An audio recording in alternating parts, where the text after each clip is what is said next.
This Ramzan transmission is brought to you by OK Estate and Builder, Cosmos Realtor, Takaful Estate and Builders, Relax Holidays, Help International Welfare Trust, the DK Investment, in association with Saving Home, Bilwani Law Associates, Students Right Way, Musani Electronics, Home Solution, Al Mariam Property and Marketing, H. Dandur Production, Kanzul Ulum Islamic Online Network, Shan Marketing, Dream World Resort.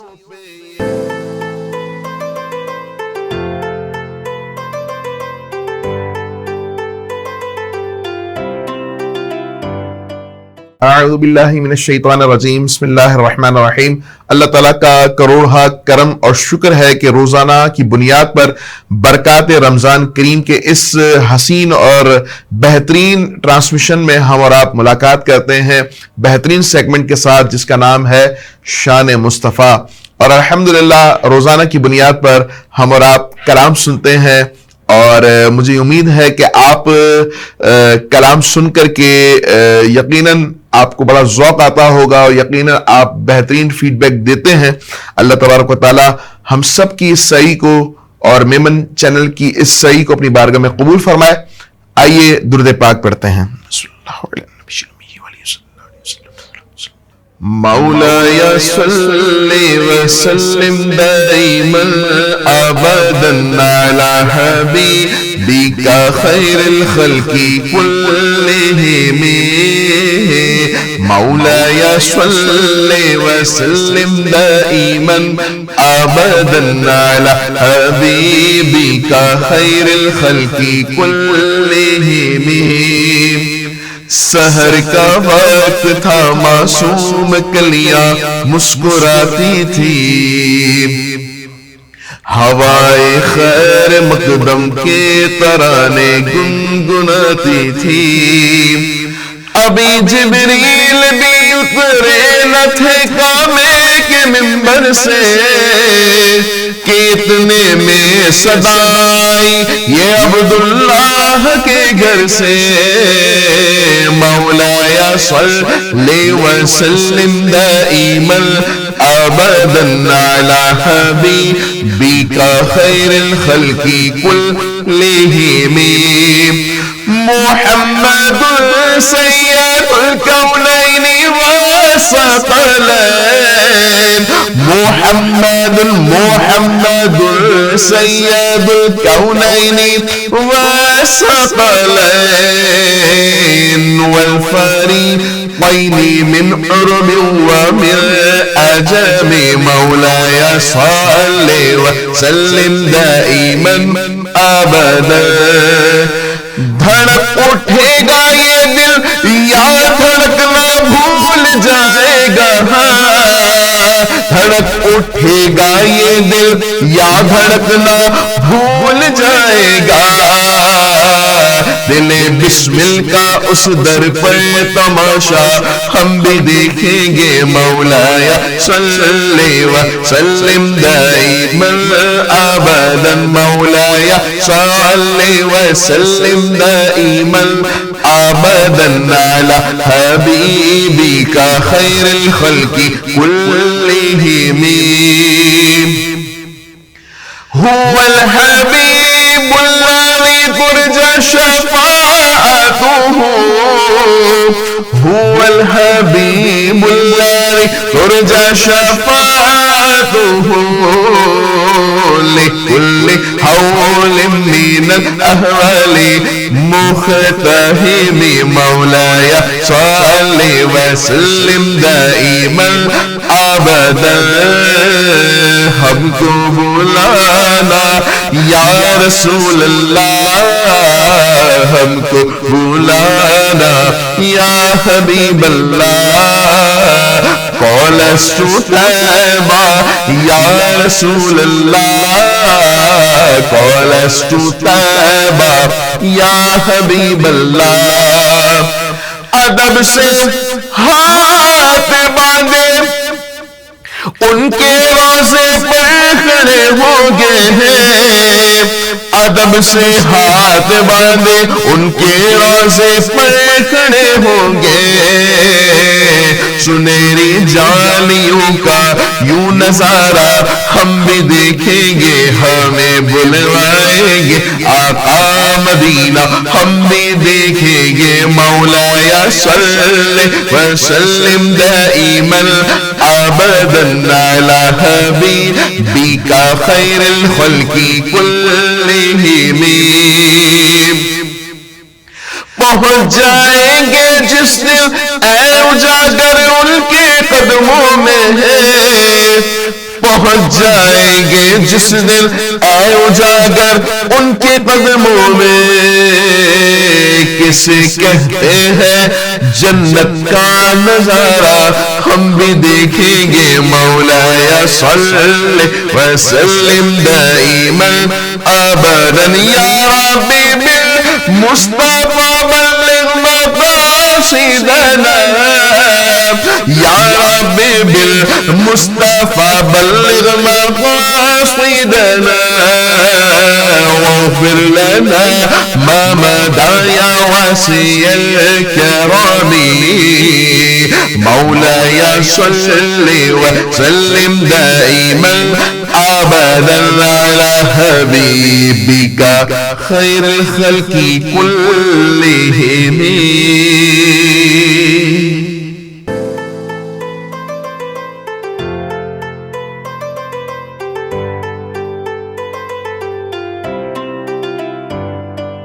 This Ramzan transmission is brought to you by OK Estate and Builder, Cosmos Realtor, Takaful Estate and Builders, Relax Holidays, Help International Welfare Trust, The DK Investment, in association with Saving Home, Bilwani Law Associates, Students Right Way, Musani Electronics, Home Solution, Al Mariam Property and Marketing, H. Dandur Production, Kanzul Ulum Islamic Online Network, Shan Marketing, Dream World Resort.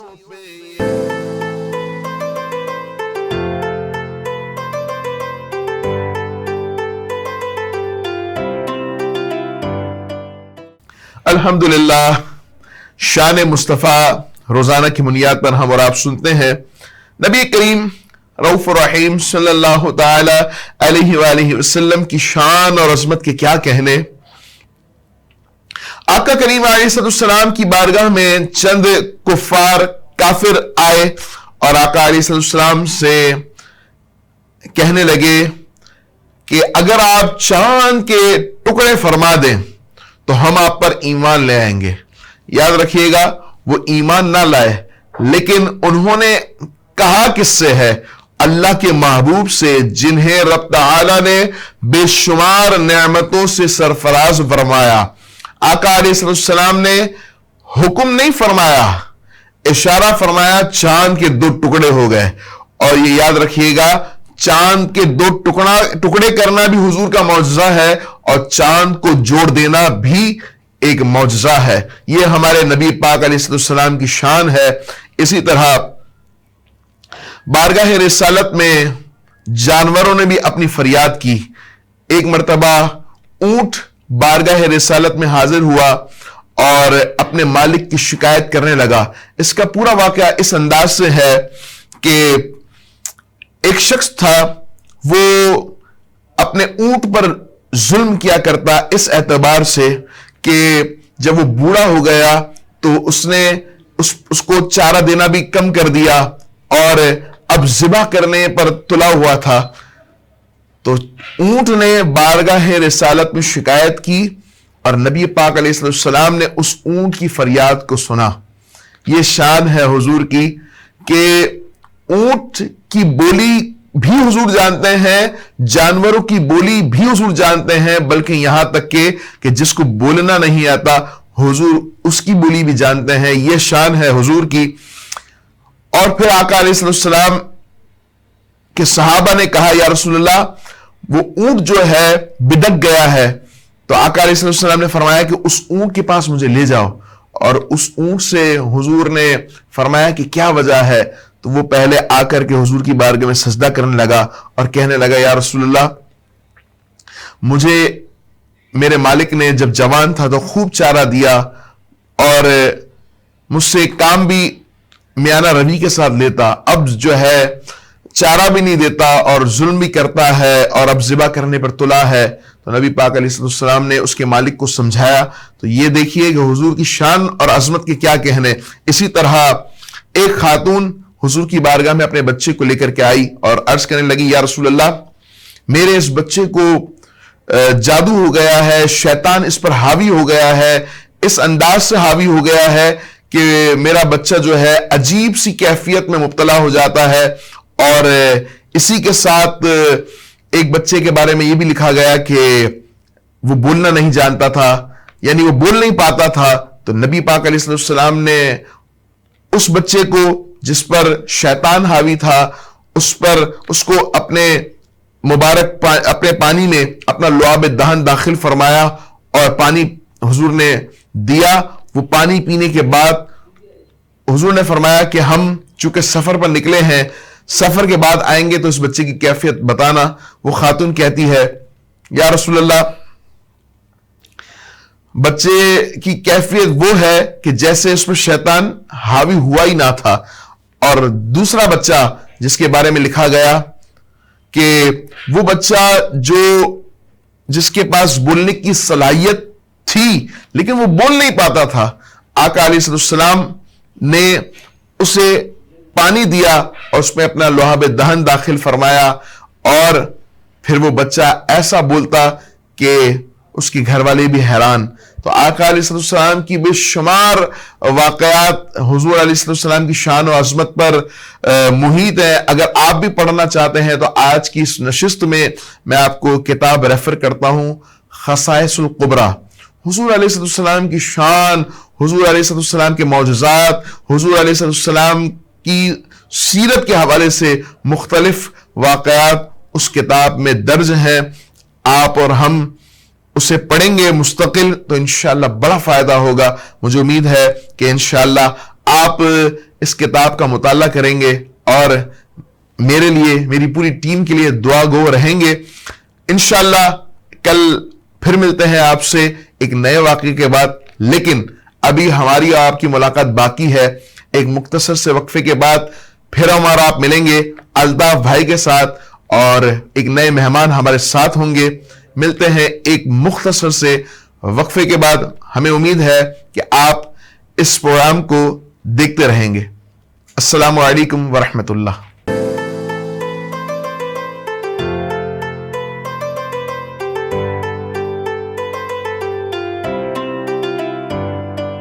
This Ramzan transmission is brought to you by OK Estate and Builder, Cosmos Realtor, Takaful Estate and Builders, Relax Holidays, Help International Welfare Trust, The DK Investment, in association with Saving Home, Bilwani Law Associates, Students Right Way, Musani Electronics, Home Solution, Al Mariam Property and Marketing, H. Dandur Production, Kanzul Ulum Islamic Online Network, Shan Marketing, Dream World Resort.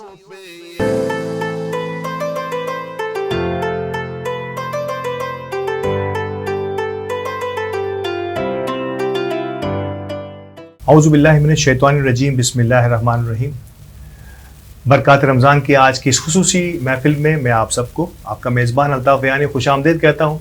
ناظرین کرام، سب سے پہلے میں ایک بار پھر آپ تمام ہی ناظرین کا بے انتہا دل کی گہرائیوں سے شکریہ ادا کرتا ہوں کہ آپ نے ہمارے پروگرام کو نہ صرف پسند کیا بلکہ اپنی رائے کے ساتھ، اپنی تجاویز سے ہمیں آگاہ کرتے رہتے ہیں، اور یہی ہمارے لیے، ہمارے پروگرام کی اصل کامیابی یہ ہے کہ آپ دیکھتے ہیں، آپ کو جو کچھ بہتر لگتا ہے اس پر اپنی پسندیدگی اور اپنا اپریسیشن ہمیں دیتے ہیں، اور جو کچھ آپ مزید سننا چاہتے ہیں، جو تشنگی رہ گئی ہے، اس کے لیے آپ ہمیں لکھتے ہیں، اپنی تجاویز سے آگاہ کرتے ہیں۔ ہم پوری کوشش کریں گے کہ آئندہ آنے والے پروگرامز میں نہ صرف یہ کہ اس پروگرام کے معیار کو اور بہتر بنائیں، نئے مہمانوں سے آپ کی ملاقات ہو اور نئے عنوانات پر ہم علامہ صاحب سے بات بھی کرتے رہیں۔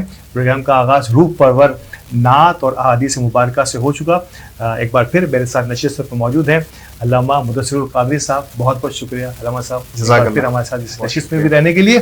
ناظرین، ہم نے آپ سے یہ وعدہ کیا تھا کہ ہم کوشش کریں گے کہ ہمارے ہر پروگرام میں کچھ ایسی شخصیات سے آپ کی ملاقات کرائیں جو نہ صرف یہ کہ کاروباری دنیا کے معتبر ترین نام تو ہیں ہی، لیکن کچھ ایسے نقوش چھوڑنے کی معاشرے میں، سوسائٹی میں کوشش کر رہے ہیں جس کے نقش پا پر، جس پر نقش قدم پر چلتے ہوئے نہ صرف یہ کہ دین اور دنیا کی بھلائی شامل ہو، بلکہ آنے والی نسلیں بھی اس کو اگر اپنا راہ سفر بنائیں تو شاید یقینی طور پر یہ ہم سب کے لیے بخشش کا ذریعہ بھی بن سکتا ہے۔ ایسی ایک شخصیت آج میرے ساتھ موجود ہے، کاروباری دنیا کا ایک معتبر ترین نام، ڈی کے انویسٹمنٹ میں، اور آپ جانتے ہیں کہ ریئل اسٹیٹ مارکیٹنگ کا ایک معتبر ترین نام ہے، محترم دانش کھٹبھائی صاحب میرے ساتھ موجود۔ دانش بھائی السلام علیکم۔ وعلیکم السلام۔ بہت شکریہ دانش بھائی، آج آپ سے بہت باتیں کرنی ہے، اور آف دی ریکارڈ، اور جب میں آپ کے بارے میں سنتا رہتا ہوں بڑا مجھے تجسس ساتھ کہ آپ سے ملوں اور کچھ ایسی چیزیں آپ سے معلوم کروں کاروباری دنیا کی، کہ ایک ینگ انٹرپرینیور جو ہے الحمدللہ اس عمر میں ایک اتنے بڑے لیول پر نہ صرف یہ کہ کام کر رہا ہے، بلکہ سوسائٹی اور معاشرے اور دین کے لیے بھی کچھ نہ کچھ کرنے کی جستجو رکھتا ہے۔ تو میں پروگرام کا آغاز بھی آپ ہی سے کروں گا، اور میری پہلی خواہش یہ ہے کہ یقینی طور پر رمضان کا بابرکت مہینہ چل رہا ہے، اور دین کے حوالے سے میں اور آپ یقینی طور پر بڑے معجزن ہوتے ہیں، کوشش کرتے ہیں، ہم گناہ گار لوگ ہیں، لیکن رمضان مبارک میں ہماری پوری کوشش ہوتی ہے کسی نہ کسی انداز سے ہم کچھ ایسے کام کرنے کی کوشش کریں جو معاشرے میں اور ہمارے دین کی بھلائی کا سبب بن جائے۔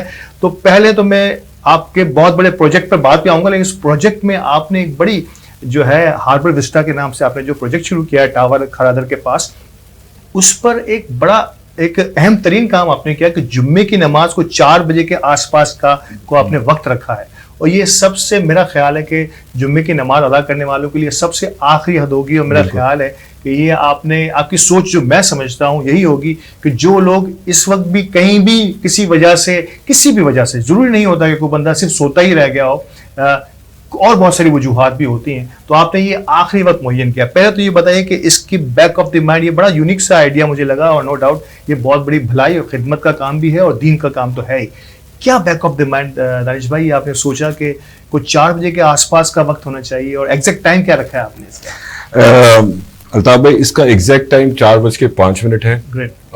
ہم نے کافی ہمارے علماء دین کچھ لوگوں سے مشاورت کے بعد یہ ٹائم رکھا تھا، تاکہ لوگوں کو ایک ہوتا ہے کہ 3:30 بجے 3:45 بجے تک تو نماز ہوتی ہے، فیضان مدینہ میں بھی ہوتی ہے، قادری مسجد میں بھی ہوتی ہے، لیکن کبھی کبھی رش کا سلسلہ ایسا ہو جاتا ہے، جاب کی ٹائمنگز کچھ لوگوں کی ایسی ہو جاتی ہے، رمضان میں بھی کچھ لوگ پھنسے ہوئے ہوتے ہیں، پلس ہمارے کچھ میمون برادری تو ایسی ہے جو ہم جمعے کو چھٹی مناتے ہیں۔ بالکل۔ تو کوشش یہ ہوتی ہے کہ بھائی جمعرات کی رات جیسے کہ ہمارا ماحول بن جاتا ہے ویسے بھی الحمدللہ، تو لیٹ اٹھتے ہیں، تو ان کے لیے میکسیمم ٹائم پہ جب ہم لوگ جہاں تک جا سکتے تھے وہ 4:05 کے، تاکہ ان کو یہ چیز ان کے لیے اہتمام کیا کہ وہ لوگ ٹائم پہ پہنچ سکے۔ اکثر یہ ہوتا ہے کہ 3:30 بجے والی 3:45 بجے والی نماز پہ بھی ماشاءاللہ رش اتنا ہو جاتا ہے کہ بعض اوقات آپ آخری رکعت پہ پہنچ رہے ہو، آپ کو گاڑی کی پارکنگ نہیں مل رہی ہے، یا کوئی بھی کوئی بھی ایشو آ جاتا ہے، مسائل ہو جاتا تو وہ میکسیمم ٹائم کے حساب سے پھر ہم نے ان کو ایک اور یہ چیز کر دی کہ بھائی ٹھیک ہے یار، اللہ پاک کو جو کام ہم سے لینا تھا، کیا بات ہے، تو وہ ہم نے یہ کوشش کری ہے، بس اللہ پاک اس کو قبول فرمائے۔ اللہ پاک تو ہماری نیتیں دیکھتا ہے، بالکل، ناظرین نیت آپ کی بہتر ہے، آپ چاہتے ہیں کہ معاشرہ جو ہے وہ اس نیک کام یعنی کہ نماز کی طرف تو کم از کم ہمیں سب کو بلانا ہے، ہمیں ترغیب ہی نماز کی دینی ہے، اور یہ نماز کی ترغیب کا ایک ذریعہ ثابت ہوگا۔ اب میں آتا ہوں آپ کے ہاربر وسٹا کی طرف۔ سر 20,000 گز کا یہ پروجیکٹ میں سمجھتا ہوں شہر کراچی کے بڑے پروجیکٹس میں سے ایک پروجیکٹ ہو، بلکہ شاید اس سے بڑا پروجیکٹ میں نے اب تک جتنے بھی میں نے عوامل سے بات بھی کی اور جتنے میرا تجربہ ہے، 20,000 گز کا ایک پلاٹ ہے جس پر آپ اس پروجیکٹ کی تعمیر کر رہے ہیں۔ ایک اتنے بڑے پروجیکٹ کو لے کے چلنا، مطلب بظاہر میں آپ کو دیکھوں تو جب میں آپ کے بارے میں سن رہا تھا اور جو دیکھا بھی تھا میں نے آپ کو، تو کوئی لہیم شہیم آدمی آ رہا ہوگا جو 20,000 گز کے پروجیکٹ کو لے کے آ رہا ہے۔ ایک دانش اپنے اندر کتنی کیپیبلٹی محسوس کرتا ہے کہ ایک اتنے بڑے پروجیکٹ کو لے کے آنا؟ پھر تم بیک آف دی مائنڈ دانش نے کیا سوچا جب اتنے بڑے پروجیکٹ کو ویری فرسٹ ٹائم اناؤنس کرنے کا سوچا؟ Harbour Vista one of the prime project ہوگا میرا خیال ہے، شہر کراچی کی رونق جو ہے میرا خیال ہے بحال ہوگی، جس ایریا میں خاص طور پہ اس کی لوکیشن جو ہے نا یہ بڑی ایڈمائربل ہے۔ الطاف بھائی، سب سے پہلے تو میں اس پروجیکٹ کے کنسورشیم گروپ کے بارے میں آپ کو بتاتا ہوں کہ اس کے اندر 3 سے 4 لوگ انوالو ہیں، جس میں one of the group Hashoo group بھی انوالو ہے، پلس فلکناز گروپ کے ڈائریکٹر ہیں شکیل الیاس فلکناز صاحب، وہ بھی اس میں ہیں، پلس ہمارے عسکری کے AOHS کے جتنے بھی اس وقت جو بلڈنگز پرائیویٹ بن رہی ہیں ان کے ڈائریکٹر ہیں حبیب صاحب ہیں، وہ بھی انوالو۔ تو مطلب یہ بیسک 3 سے 4 لوگ جو مین کنسورشیم ہے ان کا ٹرسٹ تھا میرے اوپر سب سے پہلے کہ بھائی انہوں نے بلایا، کیونکہ اولڈ سٹی ایریا زیادہ تر میمنوں کا ارد گرد، پلس سامنے فشری، کھارا در، میٹھا در، موسیٰ لین، پلس اس کے علاوہ جو آپ کا آیت چندری کا روڈ ہے اس وقت جس وقت ہم نے یہ لانچ کرنے کے لیے جا رہے تھے تو اس وقت ہمارے پاس بہت سارے جو آیت چندری کے روڈ پہ جو بینکنگ جو کارپوریٹ لیول پہ جو لوگ کام کرتے ہیں نا انہوں نے ہم کو اپروچ کرنا شروع کرا, کیونکہ ادھر سب سے پہلے لوگوں کی گاڑیاں پارک ہوتی تھی 2,500 سے 3,000. اب لوگوں کو ادھر پرابلم یہ آتا تھا کہ بھائی انہوں نے گھر تو لے لیے لیکن ان کے پاس پارکنگ نہیں ہے. آپ جاتے ہو نا تو 15 لاکھ روپے کی صرف پارکنگ بکتی ہے. ایگزیکٹلی ایسا ہی ہے. صحیح ہے. تو اس کے بیاہ پہ ہم نے پہلے اس کو پلان کرا. اس کا جو آرکیٹیکٹ بنا وہ اسی طریقے سے بنا کہ ہم نے ہر فلیٹ کے ساتھ منیمم 1 گاڑی پارکنگ دینی ہے اور بڑے فلیٹ کے ساتھ 2 گاڑی پارکنگ دینی ہے, جس کو ہم نے اویل کرایا. اگر ہم اس وقت تقریباً 750-800 اپارٹمنٹ اس ایریا میں بنانے کے لیے جا رہے ہیں تو اس کے لیے ہم نے پیچھے 1300 گاڑیوں کی پارکنگ, اس وقت تک 1300 گاڑیوں کی پارکنگ ہمارے پاس موجود ہے.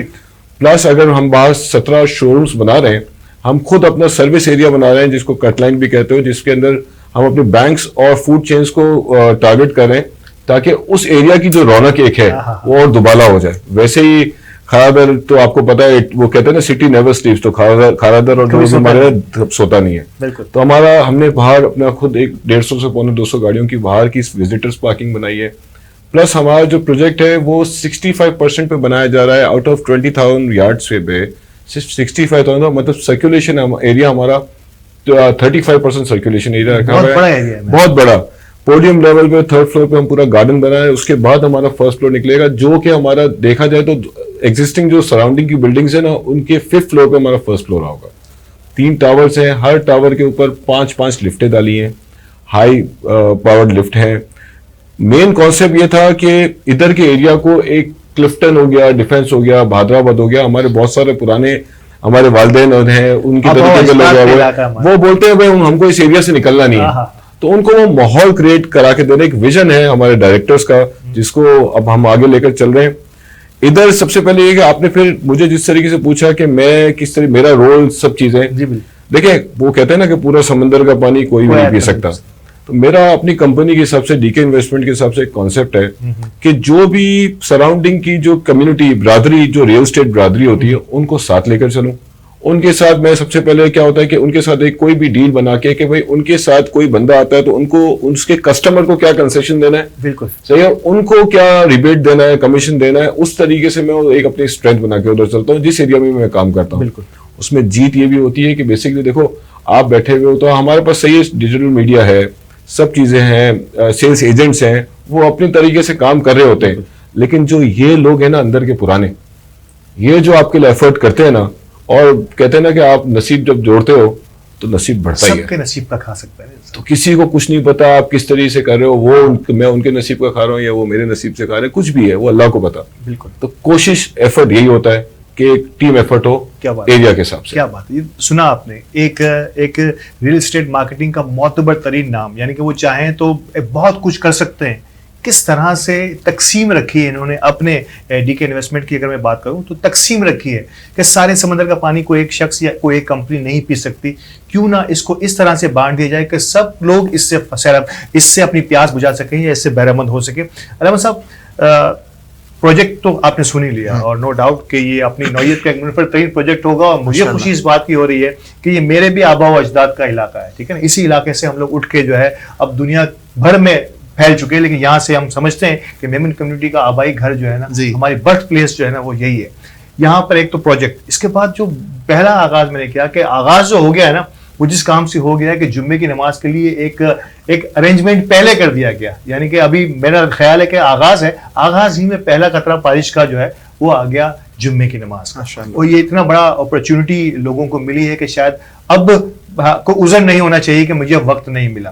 تو کیا کہیں گے کہ جمعے کی اس قسم کی کسی محفل, اس قسم کی کسی ارینجمنٹ کا, اور پھر ان کے اس بابرکت یعنی کہ ایک پروجیکٹ سے پہلے اس قسم کا آغاز کرنا, کس قسم کی جو ہے نا ایک روحانیت شامل ہو جاتی ہے کسی کام کے اندر؟ بسم اللہ الرحمن الرحیم. دیکھیں حضور نبی کریم صلی اللہ علیہ وآلہ وسلم نے فرمایا ایک جمعہ دوسرے جمعے تک گناہوں صغیرہ گناہوں کے لیے کفارہ ہوتا ہے. تو یہ تو بہت بڑی سعادت ہے کہ بندہ ایک تو جمعہ پڑھتا ہے اور آئندہ جمعے تک جو گناہ کرتا ہے, کبیرہ گناہ کی بات نہیں ہو رہی, صغیرہ گناہ, تو اللہ معاف فرما دیتا ہے. اور ایک بندہ اہتمام کرے, باقاعدہ جمعے کی محفل کو, جمعے کی بزم کو سجائے, تو پھر آنے والوں کے, یعنی حضور نے فرمایا ایک حدیث کا یہ بھی مفہوم ہے کہ بندہ اگر کوئی نیکی کرتا ہے اور نیکی کے لیے راستے ہموار کرتا ہے. مثال کے طور پر خود نیکی بھی کر رہا ہے اور لوگوں کو نیکی کی طرف بلا رہا ہے. تو کہا کہ ان کی نیکی کے عمل سے کوئی عمل ضائع نہ ہوگا بلکہ اس نیکی کا ثواب یعنی ان کے نامہ عمل سے کٹوتی نہیں ہوگی, ان کو بھی الگ سے ثواب ملے گا, اور ساتھ ہی جو انہوں نے کیا اس کے کرنے کے علاوہ اس بندے کو بھی ساری اس کے کرنے کا ثواب ملے گا جو وہ بندہ بھی کر رہا ہے. یعنی کہ یہ سوچنا, یہ سوچ ہی دراصل سوسائٹی کی سوچ ہے کہ یار ایسا لگ رہا ہے کہ بہت سے لوگوں کی نمازیں جو ہے نا کسی وجہ سے بھی ضائع ہو جاتی ہیں, تو کیوں نہ ایسا کوئی اہتمام کیا جائے. یہ سوچ ہی کے پیچھے آپ دیکھیں کتنی بڑی حکایت نظر آتی ہے. یعنی ان کے نامہ عمل سے جو نا کٹوتی نہیں ہو رہی ہے, اور اس کے ثواب کے اجر کا جو برابر ثواب جو ہے نا اس کو بھی مل رہا ہے جو سارا اس بزم کو سجا رہا ہے. اسی کے ساتھ حضور نبی کریم صلی اللہ علیہ وسلم نے فرمایا کہ تمہارے کمزوروں کے سبب تمہیں رزق دیا جاتا ہے. اگر یہی بات کی جائے جو ساتھ چل رہی تھی کہ جو کمزور لوگ ہیں, چھوٹے لوگ ہیں, ان کو بھی ساتھ رکھا جائے. ایک شخص نے اپنے چھوٹے بھائی کی شکایت کی کہ یا رسول اللہ وہ دن بھر آپ کے پاس ہوتا ہے اور میں پورا دن جو ہے نا مزدوری کرتا ہوں, کام کاج کرتا ہوں, بزنس کرتا ہوں, یہ مجھے ہیلپ نہیں کرتا. تو حضور نے فرمایا شاید ہو سکتا ہے کہ اسی کے سبب تمہیں اللہ تبارک و تعالیٰ رزق دے رہا ہو. ایک تو یہ. پھر جمعے کی فضیلت یہ ہے کہ جمعہ جو ہے نا جو دن ہے وہ تمام دنوں کا سردار ہے. اس دن جو ہے نا گویا کہ حضور نے فرمایا کہ اس دن کو عید کی طرح منایا جائے. اور پھر اگر کوئی اجتماع منعقد اس انداز سے کیا جائے کہ بھائی اگر امت کے لیے آسانی ہے کہ جمعہ جب تک پڑھا جا سکتا ہے جب تک عصر داخل نہ ہو, تو پھر ایسے ٹائم کو ارینج کیا جائے کہ جس میں بآسانی بندہ جاب سے یا دیگر مشغولیت سے فراغت حاصل کر کے جمعے کے فریضے کو ادا کر لے. تو یہ یقیناً بہت بڑا صدقہ جاریہ اور بہت بڑی سعادت ہے. بالکل الحمدللہ. تو جی بالکل پلیز. تو ہمیں چاہیے کہ نیکی کے کام میں جو ہے نا کوشش کرتا رہے, کیونکہ حضور کی امت پر اللہ تعالیٰ کا یہ احسان ہے کہ بندہ نیت کرتا ہے کہ میں نیکی کروں گا, نیکی کرتا نہیں ہے. ابھی سے سوچا ہے کہ میں نیکی کروں گا فلاں کے ساتھ, یا کوئی نیکی والا ماحول پیدا کروں گا یا نیکی کروں گا. تو فرمایا کہ اس کا ثواب جو ہے نا سوچنے کے ساتھ ہی شروع ہو گیا. اور امت پر عنایت دیکھیے کہ ابھی میں نے یا کسی نے سوچا کہ فلاں گناہ کرنا ہے اور اس نے کیا نہیں, تو سوچنے پر اللہ تبارک و تعالیٰ کی طرف سے گناہ نہیں ملے گا, تو گناہ ہوگا نہیں. یہ خاص کر امت مسلمہ پر کرم ہے. تو ہمیں کوشش یہ کرنی چاہیے کہ نیکی کے کام کو اپنی استطاعت کے مطابق کرنا بھی چاہیے اور سوچتے رہنا چاہیے. دیکھیں سوچنا آپ کا کام ہے, پائے تکمیل تک پہنچانا یہ رب تعالیٰ کا کام ہے. بہت خوب علامہ صاحب نے سوچیے, یہی سوچ ہے جو ہمیں کئی گناہ آگے لے جاتی ہے, اور پھر اللہ تعالیٰ نے اس سوچ پر بے پناہ انعامات رکھ دیے. ناظرین کرام, تو جب اچھی سوچ پر ہی آپ کو انعامات ملنے کا آغاز ہو جاتا ہے, جب تک کہ وہ کام پایا تکمیل تک نہ پہنچے, تو کیوں نہ ہم اچھی سوچ کو اور پروان چڑھائیں. اور میرے مہمانوں سے ابھی بات چیت جاری ہے, اور دانش صاحب سے بھی مجھے ابھی بہت ساری باتیں پوچھنی ہے ان کے پروجیکٹ کے حوالے سے بھی, اور موجودہ جو صورتحال ہے ریئل اسٹیٹ کی اس پر. لیکن اس وقت وقفے کے لیے کہا جا رہا ہے, وقفے کے بعد ملتے ہیں اور برکات رمضان کی اس محفل کو اور جاری رکھتے ہیں.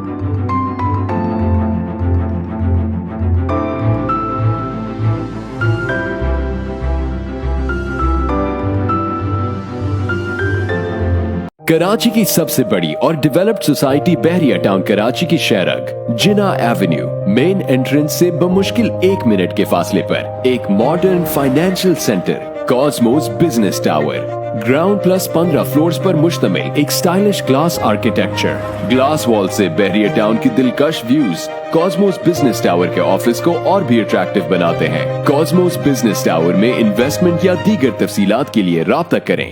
Cosmos realtor.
آپ کی زکوٰۃ ان تھیلیسیمیا کے بچوں کے لیے ہے امید زندگی.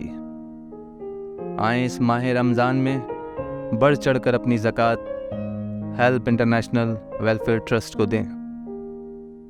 مزید معلومات کے لیے ہماری ویب سائٹ اور دیے گئے نمبر پر رابطہ کیجیے. جزاک اللہ خیر.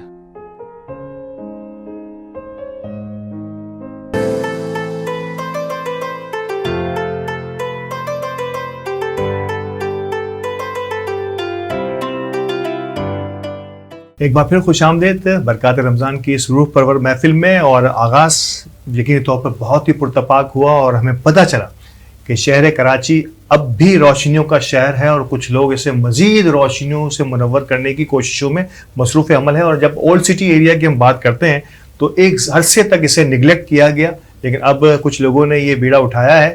نہ صرف یہ کہ وہاں پر ویسنٹی کو ایک اچھی اور بہترین لائف اسٹائل کے ساتھ کچھ پروجیکٹس کا وہاں پہ آغاز ہوا ہے. اور میں سمجھتا ہوں کہ شہر کراچی کا سب سے بڑا پروجیکٹ اگر رقبے کے حساب سے میں دیکھوں 20,000 گز کا پروجیکٹ کا آغاز اولڈ سٹی ایریا سے ہو تو شاید اس کی شان اور بڑھ گئی جتنی اس کی شان ہونی چاہیے تھی، کیونکہ کراچی کا پورٹ ایریا ہے اور اس پورٹ ایریا کو اب پوش ایریا بنانے کی پوری کوشش کی جا رہی ہے. یہ ہم سب کے لیے انتہائی خوشی کی بات ہے. دانش بھائی، میں مجموعی صورتحال کی بات کروں گا. ایک اتنا بڑا پروجیکٹ لانے سے پہلے یقینی طور پر کوئی بھی انویسٹر ہوتا ہے، کوئی بھی بنانے والا ہوتا ہے، وہ سوچتا ہے کہ اس وقت ریئل اسٹیٹ کی پوزیشن جو ہے وہ کہاں اسٹینڈ کر رہی ہے. ہم ایک اتنے بڑے پروجیکٹ کو جہاں پہ سینکڑوں کی تعداد میں آپ جو ہے نا فلیٹس ریزیڈینشیل یونٹس بنا رہے ہیں، تو اوور آل آپ پہلے تو کراچی کی صورت کو آپ مارکیٹنگ کے شعبے سے وابستہ ہیں اور آپ جانتے ہیں کہ اس وقت کراچی میں، صرف کراچی نہیں ملک میں ایک جنرل ریسیشن کا دور ہے، مہنگائی بہت ہے، لوگوں کے ہاتھوں سے شاید کئی چیزوں کی جو ہے وہ پکڑ جو ہے وہ لوز ہوتی چلی جا رہی ہے. تو اوور آل آپ اس سینیریو کو ایز این بزنس مین کیسے دیکھتے ہیں؟ دیکھیں الطاف بھائی، پراپرٹی کے اندر دو چیزیں ہوتی ہیں، دو پہلو ہوتے ہیں. ایک تو اینڈ یوزر ہوتا ہے جو اپنی ضرورت کے لیے لیتا ہے، بالکل وہ ضرورت کبھی ختم نہیں ہوتی کسی چیز کی، کسی بھی چیز. ایک چیز ہوتی ہے انویسٹر پوائنٹ آف ویو سے. یس، انویسٹر پوائنٹ آف ویو سے کچھ چیزیں کیا بہت زیادہ فرق پڑا ہے، کیونکہ ہمارے زیادہ تر جو انویسٹر ہیں نا وہ اوورسیز کسٹمرز بھی ہوتے ہیں. جو ڈالر کا ریٹ جو فرق آیا، سب چیزیں فرق آئی، لیکن آج جس جگہ پہ ڈالر کھڑا ہوا ہے اس حساب سے آپ کی پراپرٹی ویسے آپ کو 50 سے 60% پہ مل رہی ہے. بالکل. اچھا، چیزیں یہ بھی دیکھنی چاہیے کہ ہاں اکانومیکلی جو بھی چیزیں ہوئی ہیں، آپ کے امپورٹ رکا، ڈالر ریٹ جو فرق ہے، اس کے کاسٹ آف کنسٹرکشن بھی کی وجہ سے بھی تھوڑے سے بلڈر اب رک گئے ہیں کہ نئی چیز لے کر آئیں یا سوچ سمجھ کے چیزیں لے کر آئیں. بات یہ کہ جہاں پر ہم نے پروجیکٹ لانچ کیا ہے نا وہ ٹوٹل ہی ہائیلی وہ کہتے ہیں نا ہائی ڈینسلی پاپولیٹڈ ایریا ہے. تو ارد گرد اگر آپ دیکھو تو ادھر کوئی بھی چیز آج بھی آپ لانچ کرتے ہو نا تو وہ ہاتھ کے ہاتھ بکتی ہے. جی بالکل. یس، ان کا ڈیوریشن 1.5 سال کا ہوتا ہے چھوٹی بلڈنگ کا، ہمارا ڈیوریشن 4 سال کا ہے کیونکہ بہت بڑا پروجیکٹ ہے. بالکل ایگزیکٹلی. اور یس سوچ رہے تھے کہ یس تھوڑا سا کہ بھائی ہاں سیلز کے اوپر فرق آئے گا، آیا ہے ایسا نہیں، لیکن آج بھی ادھر جو ہم کو آج بھی اپریسیشن جو مل رہی ہے اور آج بھی جو لوگ آ رہے ہیں اور جو بک کرا رہے ہیں وہ ٹوٹل اینڈ یوزر آ کے کروا رہے ہیں. اور جو ہر پروجیکٹ کی خواہش ہوتی ہے کہ اینڈ یوزر کے پاس جائے، کیونکہ انویسٹروں کو ایک ٹائم پہ دیکھنے کے انویسٹر کچھ اماؤنٹ دیتا ہے اس کے بعد رک جاتا ہے، کام رک جاتا ہے. بالکل ایسا ہی. ہم نے اسی حساب سے اپنا کام کرا کہ بھائی منیمم اس کے اوپر منیمم کیش فلو کے اوپر اور اپنے پیسے لگا کے ایکسٹرا، کیونکہ پلاٹ پورا 100% اونڈ ہے ہمارا. ہم کو یہ نہیں کہ پلاٹ کے پیسے. ایک منٹ لوگوں یہ بڑا اہم ترین سوال بلڈرز پر یہ فنگر اٹھائی جاتی ہے ہمیشہ کہ جب تک اگر کسی وجہ سے بھی آپ کا جو اینڈ یوزر جو ہے وہ اگر پیمنٹ نہیں دے رہا یا نہیں دے پا رہا، 2 4 6 8 10 یا 50% لوگوں کی میں بات کر لوں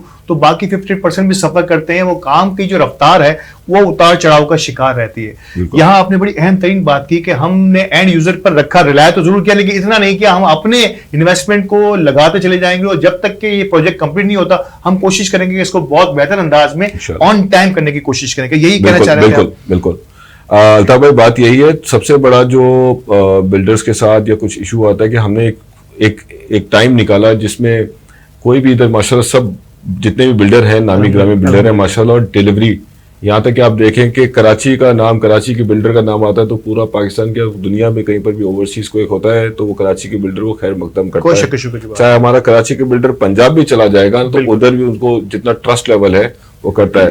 یہی وجہ ہوتی ہے کہ ایک ہمارا ایک سینٹیمنٹ بنا کہ بھائی ہم کوئی بھی پلاٹ لیتے تھے یا کوئی بھی بلڈر کو پلاٹ لیتے تو اس سے پہلے ادھر انویسٹر اور انڈ یوزر پہنچ جاتے تھے کہ بھائی الطاف بھائی نے ایک پروجیکٹ لانچ کیا ہے بھائی لینا ہے اپنے کو. کیا بات ہے. تو وہ اس سے کیا ہوتا تھا کہ بلڈر کے لیے سہولت یہ ہو جاتی تھی کہ کوئی بڑا پروجیکٹ وہ لانچ کرنے جا رہا ہے اور زمین کے پیسے اتنے نہیں تو وہ پیسوں سے زمین کے بھی پیسے ادا ہو جاتے تھے. یہاں پر ہمارے پاس ماشاءاللہ یہ ہوا ہے کہ پہلے ہم نے ہماری جو زمین ہے 100% اونڈ ہے ماشاءاللہ, ٹھیک ہے, تو ہمارے کو زمین کے پیسے تو دینے کا مسئلہ ہے نہیں. کنسٹرکشن پہ ڈالنے پیسے تو اللہ کا شکر ماشاءاللہ اتنی سیلز ہو گئی ہے اور اتنی ریکوریز آ رہی ہیں اس ماحول میں بھی الحمدللہ کہ ہمارا کام اس وقت جاری ہے. آپ ابھی بھی جاؤ گے نا, اس وقت بھی رات کا آپ ٹائم دیکھ لیں, اس وقت بھی ہمارے پاس ادھر پلاٹ پہ کام چل رہا ہے. گریٹ.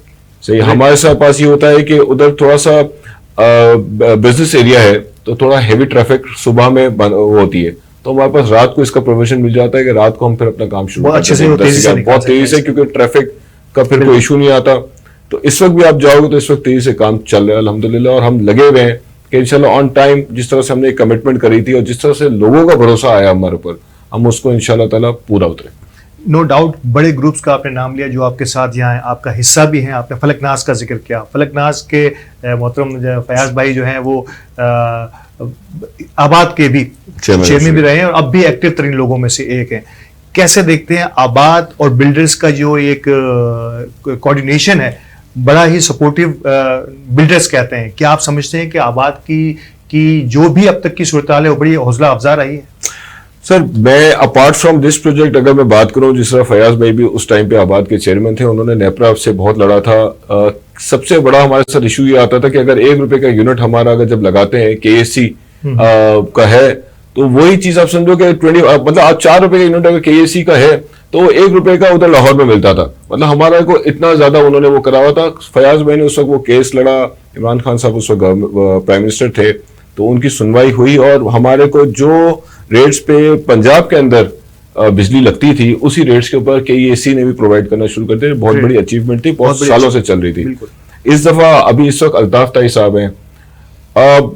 دیکھو آپ کو پتا ہے یہ جو ابھی آج کل جو وہ چل رہی تھی, پرسوں ترسوں بھی ایک فروٹ کا ایک وہ چل رہا تھا کہ ایک لڑکا ₹10 کے حساب سے فروٹ بیچ رہا تھا تو لوگوں نے ادھر آ کے مار داڑ کر دی. بھائی ہماری عوام اتنی گندی نہیں ہے, یہ آپ کو پتا ہے مافیا ہوتا ہے جو یہ سب چیزیں کرتی ہے اور مجبور کرتی ہے لوگوں کو. چاہیے اسی طریقے سے ہمارا جو سب سے کور پروڈکٹ جو ہے نا وہ اسٹیل ہے کنسٹرکشن کے اندر, اس کی پرائسز اتنی زیادہ ہائی ہو گئی اور لوگوں نے یہ کر لیا تھا کہ بھائی کیلکولیٹ کر لیا بھائی 6 مہینے تک کام نہیں ہوگا, 6 مہینے کا پروفٹ اپنے اس میں لگا کے وہ کر دیا. تو الطاف طائی صاحب نے بائک آؤٹ کیا تھا اس کا, جس کی وجہ سے ریٹس نیچے آئے. اور اگر آپ آباد کے ممبر ہو تو آپ کو مارکیٹ کے اندر اگر سپوز ₹3 لاکھ کا سریا تو آپ کو ادھر سے ₹2,75,000 کا سریا ملتا ہے. It's a very big achievement. یہ آباد جو کر رہی ہے اپنے بلڈرز کے لیے, اپنے ممبرز کے لیے, اس کے لیے واقعی میں ان لوگوں کو سلام ہے کہ ایسے حالات میں بھی ان لوگوں کے لیے وہ پروویژنز پیدا کر رہی ہیں تاکہ دیکھیں چیزیں مہنگی ہوتی ہیں نا, کام یہ نہیں ہوتا کہ کوئی ڈیفالٹر ہو جائے. بالکل. اس کے لیے وہ ونڈو بنا کے دو, آپ وہ ذریعہ وہ رستہ بنا کے دو تاکہ جس طرح حضرت نے بولا کہ بھائی اسباب کوئی نہ کوئی وسیلہ بنتا ہے. تو یہ وہ لوگ ہیں جو وسیلے کا ذریعہ بن جاتے ہیں, بڑے ہیں ہمارے. ہاں بالکل. ایک چیز اور میرے ذہن میں آ رہی تھی کہ یہ بلڈرز ہیں, کنسٹرکشن کو جو انڈسٹری کا درجہ دے دیا گیا تھا, میں گزشتہ گورنمنٹ کی بات کروں, مجھے نہیں پتا کہ اب اس کا کرنٹلی کیا سچویشن ہے, کیونکہ کوئی 70 کے قریب انڈسٹری, چھوٹی چھوٹی انڈسٹریز جو ہے نا کسی نہ کسی انداز میں جو ہے اس سے منسلک رہتی ہیں, جس سے آپ نے سریے کا اور سیمنٹ کا ذکر کیا, ایسی بے شمار. اور پھر مین پاور کا جو استعمال ہے, یعنی کہ ایک بوم آ جاتا ہے اگر ایک اسٹیشن میں. میرا خیال ہے یہ گورنمنٹ نے بھی, ناظرین کرام اگر آپ کو یاد ہو, کووڈ میں اس بات کو ایشور کیا تھا کہ کنسٹرکشن انڈسٹری وہ واحد انڈسٹری جس نے کووڈ کے دنوں میں مزدوروں کو اپنے پاس رکھا, ورنہ کئی جگہوں پر جو ہے جو روزانہ کی دہاڑی کمانے والا مزدور تھا وہ بڑا ہی پریشان حال رہا. لیکن کنسٹرکشن انڈسٹری وہ انڈسٹری رہی جس نے ان تمام لوگوں کو سمیٹ کے رکھا اور شاید اتنا زیادہ نقصان نہیں ہوا. کیسے دیکھتے ہیں, کیا جو انڈسٹری کا درجہ دیا گیا تھا کنسٹرکشن کو, کیا اب تک وہ اسی طرح سے قائم ہے یا شاید اس میں کچھ تھوڑی سی تبدیلیاں ہوئی ہیں؟ نہیں, تبدیلیاں تو ہوئی ہیں الطاف بھائی. انڈسٹری کا درجہ دیا تھا, لیکن ہوتا یہ کہ ان سے ریلیٹڈ بہت ساری لوگ ہیں. جس طرح ہم اگر اپنی مارکیٹنگ کمپنی کی بات کر لیں, پھر میں XYZ بہت سارے ریئل اسٹیٹ بروکرز ہیں ان کی بات کر لوں, ہمارا ایشو یہ آتا ہے نا کہ وہ ٹیکس جب چاہیے ہوتا ہے نا تو ہم یاد آ جاتے ہیں کہ بھائی آپ لوگ اپنی ایسوسیشنز کے اور سب کے ہے نا لسٹ ہم کو پرووائڈ کر دو, ان کے ذریعے ہم لوگ جائیں گے. تو یار آپ کے پاس خود کے پاس بھی اتنا نیٹ ورک ہونا چاہیے. بالکل. پھر وہ بلیک میل ہوتے ہیں, اکاؤنٹ بھی ہمارے 1-2 دفعہ آج سے 4-5 سال پہلے سیز ہوئے تھے اور سب چیزیں ہوئی تھی. ہوتی ہے بات یہ ہے کہ دیکھیں جو یہ جو کنسٹرکشن ہے, کنسٹرکشن کی جو انڈسٹری ہے نا, یہ تقریباً more or less 72 73 جو آپ کہہ لیں کہ ساتھ میں چھوٹی چھوٹی جو ہے وہ ہے نا ریلیٹڈ ہے, ایسوسیٹڈ ہے. ہوتا یہ ہے کہ ایک پہیا بند ہوگا نا تو یہ تقریباً سب کا سائیکل ایک بند ہوتا ہے. بالکل ایسا ہی ہے. آپ اگر اس دوسرے حساب سے بھی دیکھیں کہ ہم کوئی کاروبار کرتے ہیں نا, تو ہم اس وقت بینک ریٹ کے اوپر کیلکولیشن کرتے ہیں کہ اگر انٹرسٹ ریٹ اگر اتنا ہے تو اس کے کم و بیش قریب آ رہا ہو تو ہم کو دھندا کرنا ہے, ورنہ نہیں کرنا. ریئل اسٹیٹ انڈسٹری یا کنسٹرکشن انڈسٹری وہ وائڈ انڈسٹری ہے جو کراچی کی خاص طور پہ جو ویسے بھی 25 سے 30% آپ کو اپریسیشن دیتی ہے ہر سال پراپرٹی کا. آپ نے اگر ایک سال پہلے کوئی چیز لی ہوگی, وہ آج بھلے جیسے بھی حالات ہیں سر, بالکل جیسے بھی حالات ہیں, آپ کو ایک سال پہلے ریٹ میں نہیں ملے گی آج بھی. بالکل نہیں, ایسا ہی ہے. یہ ایک سیفسٹ ہیون ہے. حالانکہ برے ترین دیکھا جائے تو اگر حالات پاکستان کے دیکھیں تو برے ترین حالات ہیں, لیکن اس میں بھی جو ہے نا جو اپریسیشن مل رہا ہے وہ اسی انداز سے ہو رہا ہے سر. پلس ایک اور بات یہ ہے کہ آپ دنیا میں کہیں بھی چلے جاؤ, پاکستان کے اندر پراپرٹی 100% اونڈ ہوتی ہے. آج بھی فائنینسنگ جو ہے وہ اتنا لوگ ترجیح نہیں دیتے ہوتا. بھائی آپ بھی جاؤ گے نا تو آپ بھی دیکھو گے کہ یار جو چیز میں لے سکتا ہوں 100% اون کرو گے, کیونکہ گھر وہ واحد سکون ہے. بندہ گھر پہ جاتا ہے کام کے بعد سکون کے لیے جاتا ہے نا, ایسا ہی. تو وہ سکون ہے کہ بھائی آپ جاؤ تو یار آپ کو کوئی ٹینشن نہیں ہو. تو اسی کی وجہ سے ادھر کی جو آپ کے پاس ایک کہتے ہیں نا موڑی آپ کی زندگی کے انسان کی, اس کا گھر بنتا ہے, پونجی ہے اس کی. یس, کیا بات ہے. تو بس وہ انڈسٹری کا درجہ ہے تو صحیح, لیکن بدقسمتی سے ہم کو اس پر عمل نہیں کر رہے. اور ایسے کئی ہیں ناظرین, ایسے کئی, اگر میں آپ کو انگلیوں پہ گنوا دوں ایسی بہت ساری چیزوں کو جس کی ہم نے دعوے اور وعدے تو بہت کیے لیکن وہ وفا نہیں ہو پائے. علامہ صاحب اس سوال کو تھوڑا سا دو چیزوں کے ساتھ میں آپ کی طرف لاؤں گا. ایک تو جس کا ذکر کیا, اتحاد میں کتنی برکت ہے. اگر آپ دیکھیں کہ 2 سابق صدور کا انہوں نے نام لیا اور انہوں نے جو اچیومنٹس کی ہیں, بدقسمتی سے ہمارے یہاں کوئی بہت زیادہ اس کی پبلسٹی نہیں ہو پاتی ہے کہ یہ وہ کام تھے کہ شیر کا منہ سے نوالہ لے آنا. شاید اس قسم کے کام کیے محترم فیاض صاحب نے اور فیاض الیاس صاحب نے اور الطاف طائی صاحب نے, لیکن بدقسمتی سے اس کا کوئی بہت زیادہ ہم ذکر نہیں کر پاتے. ہمارا اپنا میڈیا ہی اس بارے میں بڑا اننون سا رہتا ہے, اس سے کو بہت ساری چیزوں کا علم نہیں رہتا. دوسرا بات ہوئی گھر کی. اب گھرانہ آباد کی اگر میں بات کروں, اور گھر جس کا انہوں نے ذکر کیا کہ اپنی جمع پونجی سائی لگا کے, کتنی اہمیت ہے ایک گھرانے کی, ایک یونٹی کی, ایک اتحاد کی دین میں, کہ ذرا مل کے اگر کوئی کام کریں اور ایک چھت کے نیچے آباد ایک گھرانہ ہے, ایک فیملی کا نام ہے, یقینی طور پہ بلڈرز فیملی کہتے ہیں اس کو. تو کیسے دیکھتے ہیں کہ جب بڑے اس انداز سے اپنے سبارڈینیٹ سے اپنے ساتھ والے لوگوں کی اس قسم کی ہیلپ کر رہے ہوں, ایک گھر کا ماحول, اس گھر میں برکتیں لانے کا طریقہ کار آپ نے سنا ہے, کس طرح سے دیکھتا ہے دین ہمارا؟ دیکھیں, اجتماعیت میں برکت ہے اور یہ اللہ کی طرف سے ہے. نبی پاک صلی اللہ علیہ وآلہ وسلم بھی کسی بھی معاملے میں مشورہ کرتے نا تو صحابہ کرام کو جمع کرتے اور ان کی آرا بھی لیتے. تو اسی طرح جو نا اگر اجتماعیت کو ہم اور آپ فوقیت دیں اور پیار محبت کے ساتھ چلیں تو انشاءاللہ تبارک و تعالی اللہ کی رحمت سے امید ہے کہ اس میں برکت کے ساتھ ساتھ ترقی کے بھی یوں سمجھ لیجئے کہ 99% چانس ہے. اور میں اگر اس بات پر غلط نہ ہوں تو 100% چانس ہے, کیونکہ اجتماعیت میں اللہ نے برکت رکھی ہے. پھر ساتھ ہی ہر بندہ سوچے کہ یار میں تو جو ہے نا اجتماعیت کو فالو نہیں کر پاتا اس وجہ سے کہ جو ہے نا میں اپنی دکان کھولنا چاہتا ہوں یا میں اپنی مارکیٹنگ کروں گا, تو پھر ایک ڈگر ہے. ہاں, تو پھر ہوتا یہ ہے کہ بندہ بہت ساری ٹھوکریں کھاتا ہے. اور اجتماعیت میں یہ ہوتا ہے کہ بندہ سیکھ کر ایک پوزیشن کو اویل کرنے کے بعد ایک کامیابی کو حاصل کر لیتا ہے. تو کوشش یہی کرنی چاہیے کہ پھر اس میں دیکھیں جیسے ہی اب اجتماعیت کی طرف آتے ہیں نا تو اس سے لوگوں کو بہت زیادہ فائدہ اور نقصان کا پہلو بہت زیادہ کم ہو جاتا ہے, کیونکہ سارے لوگ اپنے تجربات کی روشنی میں فیصلہ کرتے ہیں اور اس کا نتیجہ بھیانک نہیں بلکہ بڑا خوبصورت اور اتنا کامیاب نکلتا ہے کہ پھر بندہ جو ہے نا بہت ساری چیزوں کو جلد اویل کر لیتا ہے.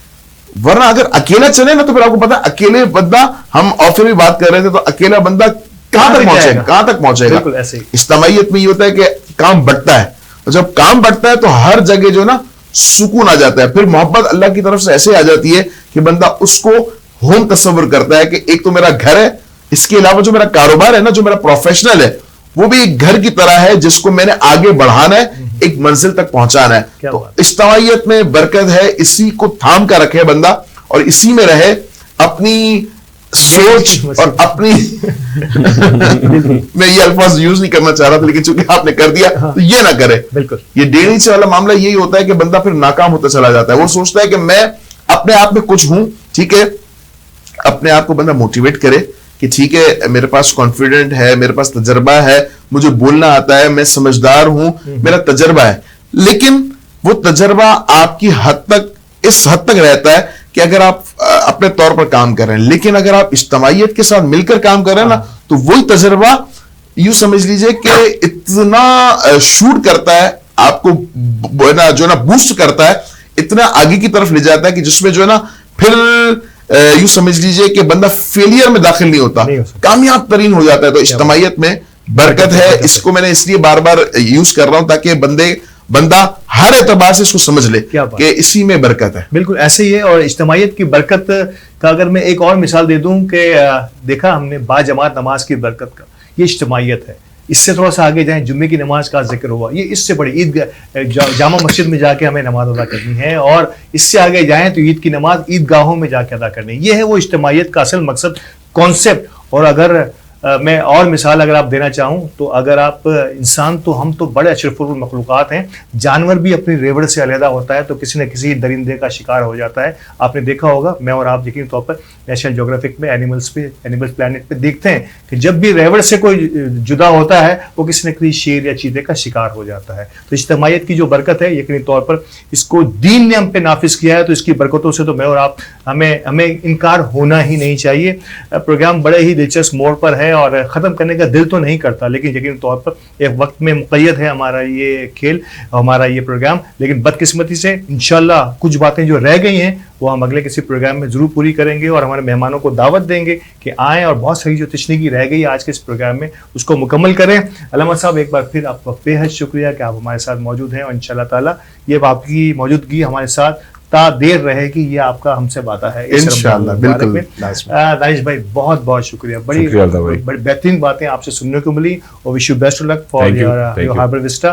کہ ہماری پوری کوشش ہوگی کہ ہم اس بہترین پروجیکٹ کو بہتر انداز میں دنیا کے سامنے اپنے چینل کی طرف سے بھی لائیں, اور آپ کے بھی شانہ بشانہ کھڑے ہو کے اس کو اور بہتر بنائیں گے. Thank you very much. ناظرین, آج کے پروگرام کا, ہمارے برکات رمضان کریم کا یہ سیشن, یہ محفل یہیں پہ اختتام کرتے ہیں. انشاءاللہ اگلے پروگرام میں نئے مہمانوں کے ساتھ اور نئے موضوعات کے ساتھ پھر حاضر ہوں گے. اجازت دیجیے آپ کے میزبان الطاف بیانی کو.